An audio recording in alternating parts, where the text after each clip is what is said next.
എന്താണ് പഞ്ചകർമ്മ? എല്ലാവരിലും ഉള്ളൊരു സംശയമാണ്. പഞ്ചകർമ്മ എന്ന് വെച്ചാൽ നമ്മൾ മസാജ് അതുപോലെ തന്നെ കിഴി വെക്കുന്ന ഒരു ചികിത്സാ രീതിയാണ് പഞ്ചകർമ്മ എന്നത്. എന്നാൽ അത് തന്നെയാണോ പഞ്ചകർമ്മ ചികിത്സ?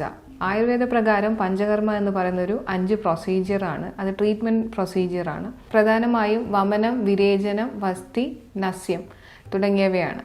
വമനം എന്ന് പറയുമ്പോൾ ഛർദ്ദിപ്പിക്കുന്ന പ്രൊസീജിയറും വിരേചനം എന്ന് പറയുമ്പോൾ നമ്മൾ മെഡിസിൻ ഉള്ളിലേക്ക് കൊടുത്ത് അത് വയറിളക്കി കളയുന്ന പ്രൊസീജിയറുമാണ്.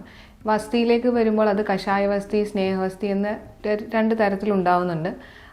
പിന്നീടുള്ളൊരു തെറാപ്പിയാണ് നസ്യം എന്ന് പറയുന്നത്. നാസൽ റൂട്ട്സ്, നമ്മുടെ മൂക്കിലൂടെ മരുന്നൊഴിച്ച് നമ്മുടെ വീഷിയേറ്റഡ്, അതായത് ഇമ്പ്യൂരിറ്റീസിനെ പുറത്തേക്ക് എടുക്കുന്ന ഒരു പ്രൊസീജിയറാണ് നസ്യം എന്ന് പറയുന്നത്. പഞ്ചകർമ്മ ചികിത്സയെ നമ്മൾ 3 ഘട്ടത്തിലായിട്ടാണ് ചെയ്യാറ്. അതിനെ പൂർവ്വകർമ്മം, പ്രധാന കർമ്മം, പാശ്ചാത്കർമ്മം എന്നാണ് പറയുന്നത്.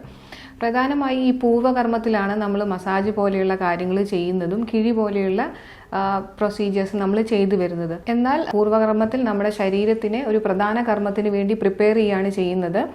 അപ്പോൾ ഈ പൂർവ്വകർമ്മത്തിന് ശേഷം നമ്മൾ പ്രധാന കർമ്മമായിട്ടുള്ള ഈ വമനം, വിരേചനം, വസ്തി എന്ന് പറയുമ്പോൾ നമ്മുടെ ഏനൽ റൂട്ട് ത്രൂ നമ്മൾ മെഡിസിൻസ് അഡ്മിനിസ്റ്റർ ചെയ്യുന്ന ഒരു പ്രൊസീജിയറാണ്, ഇമ്പ്യൂരിറ്റീസിനെ നമ്മൾ പുറന്തള്ളാൻ വേണ്ടിയിട്ട്. പൂർവ്വകർമ്മത്തിന് ശേഷം ചെയ്തു വരുന്ന പ്രധാന കർമ്മമാണ് ഈ പറഞ്ഞ 5 പ്രൊസീജിയേഴ്സ്.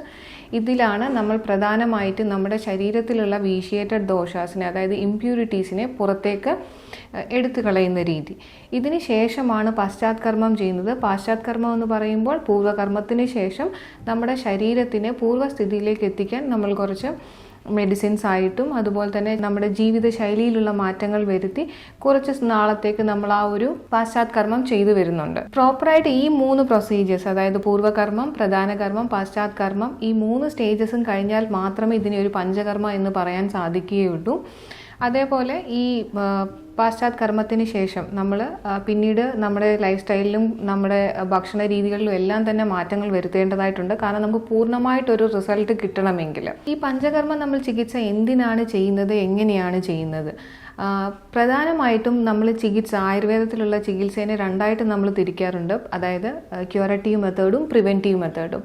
ഈ പഞ്ചകർമ്മ ചികിത്സ നമുക്ക് ഈ 2 രീതിയിലും ചെയ്യാൻ പറ്റും. ക്യൂറേറ്റീവ് മെത്തേഡ് എന്ന് പറയുമ്പോൾ ഒരു അസുഖം വന്നതിന് ശേഷം ആ ഒരു ശരീരത്തിന് ആവശ്യമായ രീതിയിൽ ആ അസുഖത്തിൽ നിന്ന് നമുക്കൊരു കുറവുണ്ടാകാൻ വേണ്ടി ചെയ്യുന്നതാണ് നമ്മുടെ ഈ ക്യൂറേറ്റീവ് ട്രീറ്റ്മെൻറ്റ്. അതേ സമയം നമ്മളിതൊരു പ്രിവെൻറ്റീവ് ആസ്പെക്റ്റിലോട്ട് വരുമ്പോൾ, അതായത് നമ്മൾ ഒരു അസുഖവും ഇല്ലാത്ത ഒരു വ്യക്തിയിൽ ഈ പഞ്ചകർമ്മ ചെയ്യാൻ പറ്റുമോ എന്ന് ചോദിച്ചാൽ തീർച്ചയായിട്ടും പറ്റും.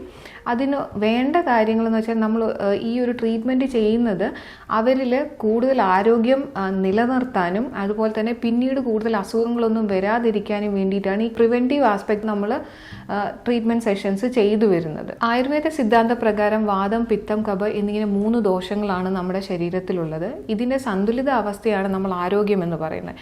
എന്നാൽ ഇതിൽ വരുന്ന ബുദ്ധിമുട്ടുകൾ, അതായത് വീഷിയേഷനെ നമ്മൾ അനാരോഗ്യം അല്ലെങ്കിൽ രോഗാവസ്ഥ എന്ന് പറയുന്നു. ശരീരത്തിനും മനസ്സിനും ഉണ്ടാകുന്ന ബുദ്ധിമുട്ടുകളെ നമുക്ക് ഒരു പ്രോപ്പറായിട്ടുള്ള ഒരു പഞ്ചകർമ്മ ചികിത്സയിലൂടെ നമുക്ക് റിവേഴ്സ് ചെയ്യാൻ പറ്റുന്നതാണ്. അതുപോലെ തന്നെ അസുഖമില്ലാത്ത ഒരു വ്യക്തിയിൽ പൂർണ്ണമായിട്ടും ആരോഗ്യവാനായി ഇരിക്കാൻ വേണ്ടിയിട്ട് നമുക്ക് ഈ പഞ്ചകർമ്മ ചികിത്സ ചെയ്യാൻ പറ്റുന്നതാണ്.